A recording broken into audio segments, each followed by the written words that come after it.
Hola, mi nombre es Luisa Fernanda, estudiante de psicología, y hoy les voy a hablar sobre la psicofisiología de la emoción.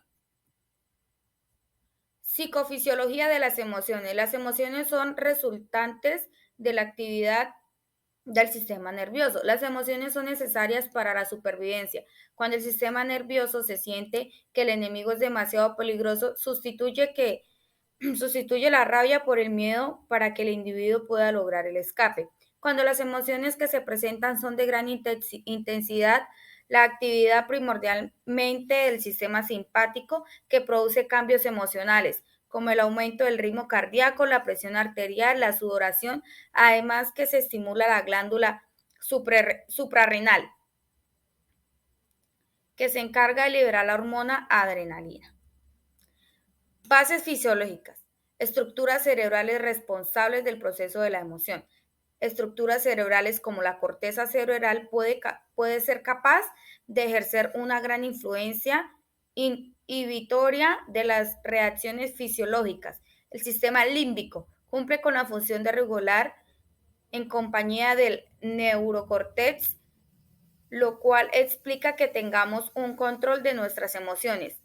Hipotálamo regula las funciones del sistema nervioso parasimpático y simpático, lo cual implica que regula funciones como el pulso, la presión sanguínea, la respiración y la activación fisiológica en respuestas de las circunstancias emocionales.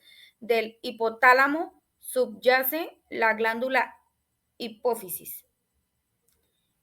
Hipocampo, control de la memoria a corto o a largo plazo, se asocia también con las estructuras olfativas. La amígdala. Este es el centro, al igual que el hipocampo, han sido definidas como centros de afectividad que se encarga de procesar las distintas emociones como las penas, las angustias y las alegrías. Los lóbulos prefrontales y frontales son los encargados de asimilación neocortical de las emociones y asumen dos papeles importantes. En primer lugar, moderar las reacciones emocionales, frenando señales del cerebro límbico. En segundo lugar, son encargadas de desarrollar los planes de actuación concretos para las diferentes situaciones emocionales, mientras que la amígdala, el sistema límbico, proporciona los primeros auxilios en las situaciones extremas. El lóbulo prefrontal se ocupa de las coordinaciones de las emociones.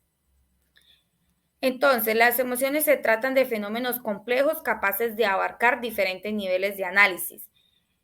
En una alteración de ánimo intensa y pasajera, agradable o penosa, que va acompañada de cierta conmoción somática. Se encuentra en las definiciones relacionadas como el estado de ánimo, temperamento, sentimiento. Funciones de las emociones. Las emociones constituyen una serie de emociones corporales desarrolladas durante la historia evolutiva de los organismos susceptibles de modificarse en parte mediante el aprendizaje y la experiencia, y cuyo principal objetivo es argumentar la homeostasis, la supervivencia y bienestar del organismo. Se puede establecer de tres funciones principales: adaptiva, motivacional, comunicativa.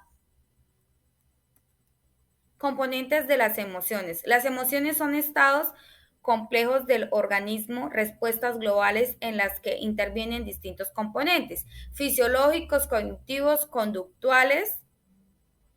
Clasificación de las emociones. Se pueden distinguir una serie de dimensiones a partir de las cuales las estructuras le dan gran variedad de experiencias que se catalogan emociones: tono o polaridad, intensidad, duración, primarias, entre las que generalmente se cuentan seis: la alegría, tristeza, ira, miedo, asco, sorpresa, serían emociones independientes. Las secundarias socioculturales. Dentro de esta categoría se Se tiene experiencias como la culpa, el orgullo, la vergüenza, la felicidad o el amor, las cuales podrían ser el resultado de funciones entre emociones primarias. Estas emociones secundarias adquirirán infinidad de matices en función de las diferentes influencias socioculturales a las que los individuos se vean expuestos, dependerán de la adquisición de conocimientos en el seno de una cultura, principalmente en las relaciones familiares. Buenos días, mi nombre es Jenny Paula Franco, estudiante de psicología, y el día de hoy les vengo a hablar sobre la psicofisiología de la emoción. El componente fisiológico de las emociones son los cambios que se desarrollan en el funcionamiento del sistema nervioso central, debido a que están relacionados con los procesos de cognición que modifican la información que recibe el organismo y los estados emocionales que se generan. Psicofisiología de la emoción.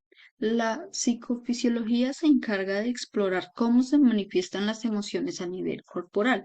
Para esto se han diseñado estrategias de registro y medición de respuestas orgánicas como la dilatación de pupilas, de sudoración, el ritmo cardíaco, entre otras. Estructuras cerebrales. Tronco encefálico, hipotálamo, lóbulo prefrontal, tamalo, amígdala. Objetivos. Identificar y explicar las relaciones entre las diferentes funciones psicológicas, atención, conducta, sensopercepción, etc. Y correlato suborgánico, sistema nervioso o sistema endocrino. Describir la naturaleza de la transformación de los estímulos sensoriales en información neuronal. Construir teorías que permitan explicar y predecir comportamientos. Técnicas de estudio psicológicas. Comprenden la observación, la entrevista y los tests psicométricos. Químicas. Principalmente evalúan los cambios a nivel de las sustancias químicas segregadas por el organismo. Esto se puede realizar in vivo, in vitro o con tejido procesado. Anatómicas. Se enfocan en las estructuras morfológicas macroscópicas y microscópicas, así como los procesos de degeneración celular espontánea y lesiones a propósito. Imágenes diagnosticadas. Por medio de las técnicas de imaginología se pueden realizar la toma de neuroimágenes estructurales eléctricas. Permiten la medida de toda actividad eléctrica. Esto fue todo por hoy. Espero haberle aclarado sus dudas. Que tengan un feliz día y espero verlos pronto en un nuevo video. Buenas tardes, tutora y compañeras. Mi nombre es Natalia Espejo. Actualmente me encuentro en tercer semestre de psicología y el tema que voy a abordar es la psicofisiología de la motivación. Estos son algunos de los temas a tratar. Primero que todo vamos a conocer qué es la motivación. La motivación se encarga del estímulo que impulsa a una persona a realizar determinadas acciones, persistiendo siempre en estos para que se pueda llevar esta acción. Es indispensable conocer dónde se localiza la motivación, que es en el sistema límbico. Bueno, el ciclo motivacional inicia en la homeostasis y termina en incentivo o satisfacción. Como se puede visualizar en la imagen, la motivación funciona como un flujo continuo, el cual inicia en presencia de un estímulo originado por una necesidad o deseo que lleva al individuo a realizar una conducta, dirigida en aras de satisfacer dicha necesidad, pasando por el cumplimiento del propósito, que en este caso sería la meta. Bueno, la teoría de la motivación la vamos a dividir en tres partes, que es la conductista, humanista y cognitiva. La conductista es la teoría de la reducción del impulso, la humanista es la teoría de la motivación de Maslow y la cognitiva es la teoría de la motivación de logro. Bueno, tipos de motivación en este caso son dos, que es la motivación intrínseca, que este tipo de motivación se relaciona con los instintos naturales y los impulsos del organismo. El individuo se realiza una acción porque se ve estrictamente motivado a hacerlo.